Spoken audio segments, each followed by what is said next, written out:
আপনারা দেখছেন real piece TV. সুম্মা লাতুসআলুন্না ইয়াউমাইযিন আনিন নাঈম। আমার নিয়ামত আল্লাহ যা দিয়েছে সব নিয়ামতের হিসাব আল্লাহ আমার কাছে চাইবে। এজন্য আমি দুনিয়া হিসাব করে চলেছি। ফারুক আজম ওমর বলেন, যারা হিসাব করে চলে দুনিয়ায়, আখিরাতের হিসাব সহজ হয়ে যাবে।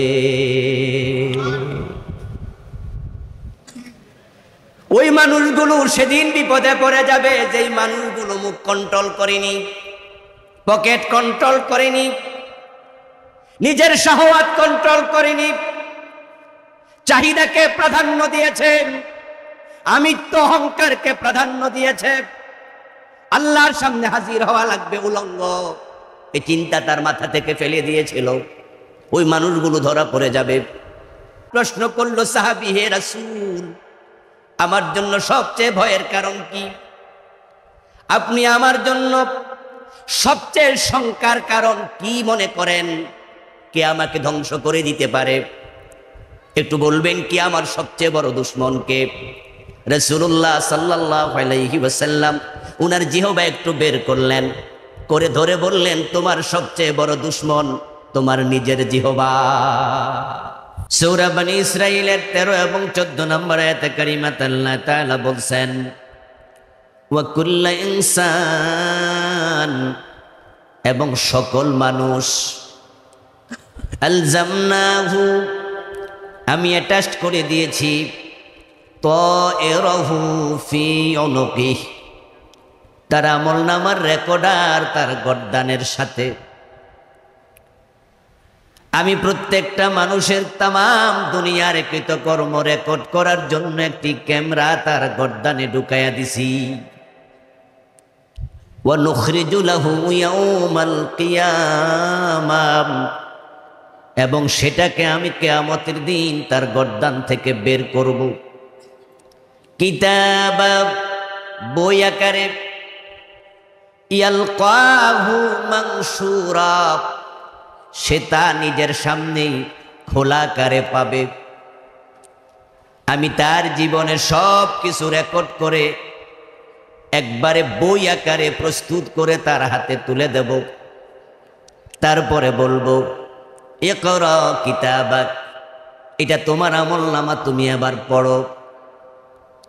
কাফা বিনাফসিকাল ইয়াউমা আলাইকা হাসিবা, আজকে কোনো সহযোগীর প্রয়োজন নেই, এটা পড়ে পড়ে হিসাব দেওয়ার জন্য তুমি একাই যথেষ্ট। এই হলো তেলাওয়াতকৃত আয়াতের সরল অনুবাদ। আমরা সবাই দুনিয়ায় যা করছি কিছুই মিস নাই। ওই গর্দানের ভিতরের ক্যামেরায় সব রেকর্ড হয়। ওয়া কুল্লা শাইইন আহসাইনাহু কিতাবা, অন্য আয়াতে আল্লাহ তাআলা বলেন, আমি সব কিছু কিতাবে লিখে রাখি। কিরামান কাতিবিনা ইয়ালামুনা মা তাফআলুন, তোমরা যা করো লেখার জন্য সম্মানিত ফেরেশতা তোমাদের সাথে আছে। এই দুনিয়াতে আমরা কেউ স্বাধীন নই, আমরা সবাই পরাধীন। পরাধীনতার অদৃশ্য একটি শৃঙ্খল আমাদের সবার গলার মাঝে লাগানো আছে। আমরা প্রতিটা সেকেন্ড আমরা নিয়ন্ত্রিত, আমাদেরকে পর্যবেক্ষণ করা হচ্ছে। আমরা এই জমিনে কান্ডারিহীন নৌকার মতো লক্ষ্যহীন নই। যে নৌকার মাঝি থাকে না, ওই নৌকার গন্তব্য থাকে না। উত্তরের বাতাসে দক্ষিণে যায়, পূবের বাতাসে পশ্চিমে যায়, বাতাস নাই, থেমে থাকে, লক্ষ্যহীন। এই জমিনে আমাদেরকে আল্লাহ লক্ষ্যহীন বানান নাই, আমাদেরকে পাঠানোর পিছনে আল্লাহর একটা লক্ষ্য আছে না নাই? এজন্যই ক্যামেরা ঢুকাইছে, দেখি লক্ষ্য মোতাবেক পৌঁছে কিনা। এবং আপনার আমলনামা আপনার হাতে, আল্লাহ তাআলা আমার আমলনামা আমার হাতে যখন ধরাইয়া দেবেন, তখন সেটা আপনাকে আমাকে পড়তে বলবেন। সেদিন মানুষ আশ্চর্য হয়ে যাবে আমলনামা দেখে। সেদিন কিছু মানুষ বলবে মালি হাদাল কিতাবি লা ইউগাদিরু সগীরাতান ওয়ালা কাবীরাতান ইল্লা আহসাহা। কি বিস্ময়কর কিতাব! দুনিয়ায় ছোট বড় যা করেছি একটাও বাদ নাই, সব রেকর্ড করা আছে। ইয়াউমা তাজিদু কুল্লু নাফসিম মা আমিলাত মিন খাইরিন মুহদারান ওয়া মা আমিলাত মিন সু। মানুষ সেখানে পাবে ছোট বড় সব আমল, নেক হোক আর বদ হোক, যা করেছে। فمن يعمل مثقال ذرة خيرا يره ومن يعمل مثقال ذرة شرا يره।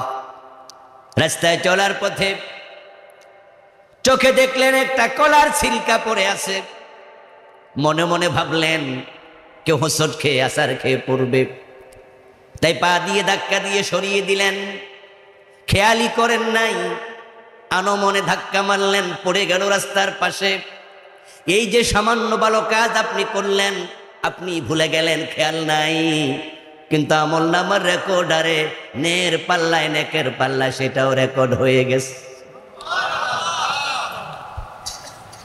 অণু থেকে পরমাণু, সূক্ষ্ম থেকে সুখ্যাতি, আমরা যা করি সব রেকর্ড হবে।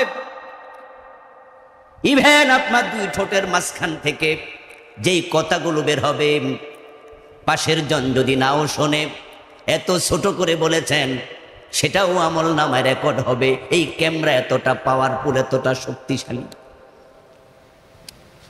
আল্লাহ তাআলা বলছেন মা ইয়ালফিজু মিন কাউলিন ইল্লা লাদাইহি রাকীবুন আতীদ। তোমার দুই ঠোঁটের মাঝখান দিয়ে যেই শব্দ বের হোক না কেন, সেটাও তোমার আমল নামার ক্যামেরার মাঝে রেকর্ড হয়ে গেছে। আল্লাহ তাআলা আমাদেরকে পর্যবেক্ষণ করছেন। ঠিক এর আলোকেই আমাদেরকে আল্লাহর সামনে দাঁড়াতে হবে জাযা পাওয়ার জন্য। তাই দুনিয়ায় চলতে গিয়ে সাবধান, বলতে গিয়ে সাবধান, খেতে গিয়ে সাবধান। এভরি মোমেন্ট সব কিছুর হিসাব হয়, তাই হিসাব করে চলবেন। মুখে যা আসে বলবেন না, সামনে যা আসে খাবেন না, সামনে পেলে পকেটে ঢুকাবেন না। কারণ যা খেলেন, যা বললেন, যা আপনি নিলেন, সব কিন্তু ক্যামেরা রেকর্ড হয়। দুনিয়ার মানুষগুলো অপরাধ করার সময় ডানে বামে সামনে পিছে সবাই তাকায়। যে দুধে পানি মিশিয়ে বিক্রি করে, সে বাজারে গিয়ে দুধে পানি মেশায় না, সেও ঘরের মাঝে লুকায় মিশায়। চুরি করার সময় চোর সামনে পিছনে দেখে, ডানে বামে দেখে কেউ দেখলো কিনা। যদি কেউ না দেখে, পকেটে নিয়ে মনে মনে ভাবে কেউ তো দেখেনি, কিন্তু সে ভুলে গেল আকাশের দিকে তাকায় নাই, ওখান থেকে একজন নিশ্চয়ই দেখছেন। মানুষ যদি আল্লাহ দেখছেন এই চিন্তা অন্তরে লালন করে, সে মানুষের পক্ষে অন্যায় করা সম্ভব নয়। এই জন্য একটু হিসাব করে চলবেন। দুনিয়ায় হিসাব আপনাকে দিতে হবে। আর যে দুনিয়া হিসাব করে চলে, আখিরাতে হিসাব দেয়া তার জন্য খুব সহজ হয়ে যাবে। ফারুক আযম ওমর রাদিয়াল্লাহু তাআলা আনহু এই জন্য বলেছিলেন হাসিবু ক্বাবলা আন তুহাসাবু ওয়াজিনু আনফুসাকুম ক্বাবলা আন তুজানু। ওমর বলেন হাসিবু আনফুসাহুম ক্বাবলা আন তুহাসাবু। আল্লাহর কাছে হিসাব দেওয়ার আগে একটু নিজের হিসাব নিজে করে নাও। ওয়াজিনু আনফুসাকুম ক্বাবলা আন তুজানু। তোমাদের আমল নেকের পাল্লা বদের পাল্লায় ওজন করার আগে নিজের আমল নিজে একটু ওজন করে নাও। যে মানুষেরা দুনিয়া হিসাব করে চলবে, আখিরাতে তাদের হিসাব হবে খুব সহজ। এটার নাম হচ্ছে হিসাবে ইয়াসির। আল্লাহ ডান হাতে আমলনামা দেবেন, শুধু এক নজর তাকাবেন, পড়তেও বলবেন না, খুলতেও বলবেন না। আল্লাহ তাআলা বলবেন যাও তোমাকে জান্নাত দিয়ে দিলাম। এবং যারা ডান হাতে আমলনামা পাবে সবাই একই জবাব দেবে, আমরা কোরআনে পড়েছি হাসরের দিন ছেলে দেখলে বাবা পালাবে, মা দেখলে সন্তান পালাবে, স্বামী দেখলে স্ত্রী পালাবে। ইয়াউমা ইয়াফিরুল মারউ মিন আখিহি ওয়া উম্মিহি ওয়া আবি ওয়া সাহিবাতিহি ওয়া বানিহি। কিন্তু যারা ডান হাতে আমলনামা পাবে তারা পালাবে না, বরং তারা আপনজনকে হাসরের ময়দানে খুঁজে বেড়াবে। আল্লাহ বলছেন ছেলে দেখলে বাবা, বাবা দেখলে ছেলে, স্ত্রী দেখলে স্বামী, ইয়াফিরু পালাবে, দৌড়ে যাবে, পরিচয় দেবে না, কথা বলবে না।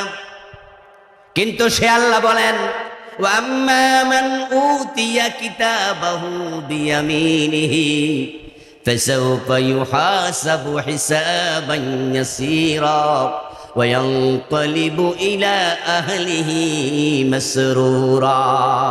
সুবহানাল্লাহ পড়েন। আল্লাহ তাআলা বলতেছেন যারা ডান হাতে আমলনামা পাবে তারা আনন্দে সেদিন লাফাতে থাকবে, তাদের হিসাব হবে একবারে সহজ, এবং তারা ইয়ানকালিবু ইলা আহলিহি মাসরুরা, সানন্দ চিত্তে লাফাতে লাফাতে তার আপনজনকে খুঁজে বেড়াবে। আমার মা কোথায়, বাবা কোথায়, আমার আত্মীয় স্বজন কোথায়, আমার উস্তাদ কোথায়, আমার বন্ধু কোথায়, সে আনন্দে খুঁজবে তাদেরকে। ওয়ায়াকুলু হাবুম ইকরাউ কিতাবিয়া, ডান হাতে আমলনামা পাওয়ার পর সামনে যাকে পাবে সে তার আমলনামার কিতাবটা বলবে পড়ো পড়ো, পড়ে দেখো কি চমৎকার আমলনামা। লোকজন তাকে প্রশ্ন করবে এত সুন্দর আমলনামা তোমার কেন হলো? একই বাজারে খরচা খেয়েছি, একই কলেজে শিক্ষকতা করেছি, একই মাদ্রাসায় লেখাপড়া করেছি, এক এলাকায় বসবাস করেছি, একই মসজিদে নামাজ পড়েছি, এক মহল্লার মানুষ, আমার আমলনামা এখনো আসে নাই, কিন্তু তুমি ডান হাতে পেয়ে গেলা। আল্লাহ তোমাকে জান্নাতের অলরেডি ঘোষণাও দিয়ে দিল, তুমি আনন্দে লাফাচ্ছ। আমি আজকে জানতে চাই এত সুন্দর আমলনামা হাতে পাওয়ার কারণটা কি বলো? জবাবে সে বলবে কি, আল্লাহ কোরআনে সেটাও বলেছেন, আপনার কবর, কবরের প্রশ্ন, প্রশ্নের জবাব, হাসর কেমন, মিজান কেমন, ফুলসেরাত কেমন, কিয়ামতের মাঠ কেমন, জান্নাত কেমন, জাহান্নাম কেমন, সব আলোচনা কোরআন হাদিসে একবারে খুললাম খোলাপ, একবারে ওফেন আল্লাহ বলেছেন, কিচ্ছু লুকান নাই। ঠিক ওই ব্যক্তি প্রশ্নের জবাবে কি বলবে সেটাও আল্লাহ বলছেন, সে জবাব দেবে ইন্নী যানানতু আন্নী মুলাকিন হিসাবিয়া। আমার ডান হাতে আমলনামা পাওয়ার কারণ একটাই, আমি জানতাম দুনিয়ায় থাকতে যত কাজ করি আমাকে আল্লাহর কাছে কাজের হিসাব দিতেই হবে। আমি কথা বলার আগে ভাবতাম এই কথার হিসাব আমাকে দিতে হবে। এক কদম রেখে আর এক কদম রাখার সময় ভাবতাম এই কদমের হিসাব দিতে হবে। খাওয়ার সময় ভাবতাম খাওয়ার হিসাব দিতে হবে। সুম্মা লাতুসআলুন্না ইয়াউমাইযিন আনিন নাঈম। আমার নিয়ামত আল্লাহ যা দিয়েছে সব নিয়ামতের হিসাব আল্লাহ আমার কাছে চাইবে। এজন্য আমি দুনিয়া হিসাব করে চলেছি। ফারুক আজম ওমর বলেন, যারা হিসাব করে চলে দুনিয়ায়, আখিরাতের হিসাব সহজ হয়ে যাবে। ওই মানুষগুলো সেদিন বিপদে পড়ে যাবে যেই মানুষগুলো মুখ কন্ট্রোল করেনি, পকেট কন্ট্রোল করেনি, নিজের শাহওয়াত কন্ট্রোল করেনি, চাহিদাকে প্রাধান্য দিয়েছে, আমিত্ব অহংকারকে প্রাধান্য দিয়েছে। আল্লাহর সামনে হাজির হওয়া লাগবে উলঙ্গ, এই চিন্তা তার মাথা থেকে ফেলে দিয়েছিল। ওই মানুষগুলো ধরা পড়ে যাবে। প্রিয় নবীজি সাল্লাল্লাহু আলাইহি ওয়াসাল্লামের কাছে এক ব্যক্তি হাজির হলেন, গিয়ে বললেন, ইয়া রাসূলুল্লাহ মা তাখাফু আখওয়াফু আলাইয়া ফাআখাযা বিলিসানিহি ফাকালা হাযা। প্রশ্ন করলো সাহাবী, হে রাসূল, আমার জন্য সবচেয়ে ভয়ের কারণ কি? আপনি আমার জন্য সবচেয়ে শঙ্কার কারণ কি মনে করেন? কে আমাকে ধ্বংস করে দিতে পারে? একটু বলবেন কি আমার সবচেয়ে বড় দুশমন কে? রাসূলুল্লাহ সাল্লাল্লাহু আলাইহি ওয়াসাল্লাম উনার জিহবা একটু বের করলেন, করে ধরে বললেন, তোমার সবচেয়ে বড় দুশ্মন তোমার নিজের জিহবা। মুখে যা আসে তা বলো না, সামনে যা আসে তা খেও না। কথা বেশি বলবে মিথ্যা হয়ে যাবে, কথা বেশি বলবে গীবত হয়ে যাবে, না জেনে বললে ভুল হয়ে যাবে। এই মিথ্যা, এই গীবত, এই ভুল প্রত্যেকটার হিসাব আল্লাহ করাই গন্ডা যখন চাইবে, তোমার জিহবার কারণে তুমি বিপদে পড়ে যাবে। এজন্য প্রিয় নবী বললেন, তুমি কি জানতে চাও মুক্তি কোথায়? আরেক সাহাবী জিজ্ঞাসা করার পর রাসূল বললেন, কিলা ইয়া রাসূলুল্লাহ ওয়া মান নাজাত, হে প্রিয় নবী মুক্তি কোথায় আমাকে বলুন। আল্লাহর হাবিব দুটি জিনিসকে বললেন সামনে এনে, আমলিক আলাইকা লিসানাক, মুক্তি পেতে চাও, জান্নাত পেতে চাও, নিজের জিহবার মালিক তুমি হও, জিহবা কন্ট্রোল করো। ওয়াবকি আলা খাতিয়াতিক, আর যে অপরাধ হয়ে গেল সেগুলোর জন্য চোখের পানি ছেড়ে দিয়ে কান্না করো, কারণ মুমিনের চোখের পানি আল্লাহর জাহান্নামের আগুন নিভাইয়া দেয়। আমরা তো নাজাত চাই, এই যে রোজা আসতেছে, আমরা এই 12-13 ঘন্টা উপাস থাকবো, উদ্দেশ্য একটাই, আমরা নাজাত চাই। 5 লাখ 7 লাখ টাকা খরচ করে হজে চলে যাব, উদ্দেশ্য একটাই তো নাজাত। আমরা জাহান্নাম থেকে মুক্তি চাই। আল্লাহুম্মা আজিরিনা মিনান নার বলে কত চিৎকার দিয়ে আমরা কাঁদি, আল্লাহ আমাদের জান্নাত দাও, জাহান্নাম থেকে মুক্তি দাও। নাজাত পেতে চান, প্রিয় নবী দুটি জিনিস দেখালেন। 1 নাম্বার, জিহবা কন্ট্রোল করো। এই জন্য কথা বলতে সাবধান। ইযা কাযাবাল আবদু তাবাআদ আনহুল মালাক মিলান মিন নাতলি মা জাআ বিহি, প্রিয় নবীজি বলেছেন, যখন তুমি মিথ্যা কথা বলো তোমার মুখ থেকে এমন দুর্গন্ধ বের হয়, রহমতের ফেরেশতা 1 মাইল দূরে চলে যায়। যখন গীবত করল, গীবত ওয়াসাদ্দু মিনাজ জিনা, তোমার মুখের গীবত এটা জেনার চেয়ে জঘন্য। তুমি মুখ দিয়ে হারাম খাও, তোমার হারাম তোমাকে জাহান্নামে নিয়ে পৌঁছাবে। এই জন্য জিহবা কন্ট্রোল করো, কম খাবে, হারাম খাবে না, কম বলবে, চুপ করে থাকো। মান সামাতা নাজা, প্রিয় নবী বলেন, যে ব্যক্তি যত বেশি কথা কম বলে অতি সহজে তার মুক্তি মিলে যায়।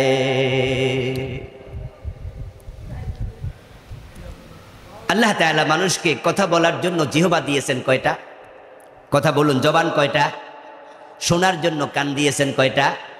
আল্লাহ কি বুঝালেন? সাইকোলজিক্যালি বুঝালেন, বলো কম শোনো বেশি। শোনার জন্য যন্ত্র দিছি 2টা, বলার জন্য দিছি 1টা। কম বলবা, শুনবা বেশি। আর আমরা চান্স পাইলে এমন ভাবে বলি, থামি না, জানলেও বলি, না জানলেও বলি, বুঝলেও বলি, না বুঝলেও বলি। চা দোকানে বসে টেবিল থাপড়াইয়া যে বেশি কথা বলবে, আমরা মনে করি সে মনে নেতা টাইপের মানুষ। এই জন্য এলাকার গীবত, শিকায়েত, ছগলখড়ি, নামিমা যা আছে আমরা সবগুলোতে অংশগ্রহণ করছি। আপনার জিহবা আপনাকে ধ্বংস করে ছেড়ে দেবে। হাসরের ময়দানে মানুষ যখন কবর থেকে উঠবে, আল্লাহ তাআলা মানুষকে 3 দলে বিভক্ত করবে। সিনফান মাশাতা ওয়া সিনফান রুকবানা ওয়া সিনফান আলা উজুহিহিম। একদল মানুষ কবর থেকে ওঠার সাথে সাথে অদৃশ্য শক্তি তাকে পিছন থেকে প্রেসার ক্রিয়েট করে হাসরের ময়দানের দিকে ধাক্কাবে। ফাতাতুনা ফাজা, মানুষ দলে দলে যেতে থাকবে পদাতিক। হাফাতান উরাতান ওয়া গুরলাব, গায়ে কাপড় নাই, পায়ে জুতা নাই, মাথায় টুপি নাই, একবারে মায়ের পেটের শিশু। দুনিয়া যেমন আসে খতনাবিহীন, কাপড়বিহীন, কবর থেকে সবাই একবারে তাই উঠবে। হেঁটে হেঁটে চলে যাবে তারা। হাসর প্রস্তুত। একবারে মথিত আটার নে মানুষ যখন রুটি বানায়, রুটি বানানোর আগে আটা যখন খামির বানায়, এটা যেমন মসৃণ থাকে, সহিহ বুখারীতে পাওয়া যায়। আল্লাহ তাআলা হাসরের মাঠটাকে ঠিক অনুরূপ মসৃণ করে বানায় রাখবে। ইউশারুন নাস ইয়াউমাল কিয়ামাতি আলা আরদিন বাইদা আফরা কাকুরসাতিন নাকিয়্যি লাইসা ফিহা আলামুন লিশাই। তারা চলে যাবে, গিয়ে দেখবে হাসরের মাঠ প্রস্তুত। মাথার উপরে সূর্য দাঁড়িয়ে থাকবে 50,000 বছর, ঘামের মাঝে ডুবে যাবে, কদম নাড়ার সুযোগ নাই। যত মানুষ হাসরের ময়দানে ডুববে, রাসূলুল্লাহ বলেন তাদেরকে পা রাখার জন্য যতটুকু জায়গা, এর চেয়ে বেশি 1 ইঞ্চিও বরাদ্দ দেয়া হবে না। 50,000 বছর 2 কদমের উপরে দাঁড়াইয়া থাকতে হবে।